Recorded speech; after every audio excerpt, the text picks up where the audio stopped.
The holiday season is my favorite time of the year. Join me and my Extension colleagues as we share some of our family's most favorite holiday traditions in a series called Homemade Holiday. Welcome to Homemade Holiday.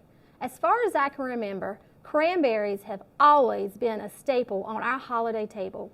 Cranberries are a popular part of holiday celebrations. They can be used in traditional cranberry sauce. You can string them with popcorn as garland. You can use them in drinks, make cranberry drinks, and dried cranberries may be added to stuffing, casseroles, and desserts. Some health benefits of cranberries are that they are a superfood. They are at the top of the list due to their high nutrient and antioxidant content, and my favorite is a half a cup of cranberries only has 25 calories. Cranberries also can lower your risk of urinary tract infections. They can prevent certain types of cancers, improve immune function, and decrease blood pressure. So today I'm going to share with you an easy recipe for cranberry sauce. For this recipe, you will need a 12-ounce bag of cranberries, 1 cup of pure maple syrup, 1 cup of 100% cranberry juice, not the juice cocktail because we don't want to add all that sugar, so you want 100% of juice, and 3 tablespoons of orange juice.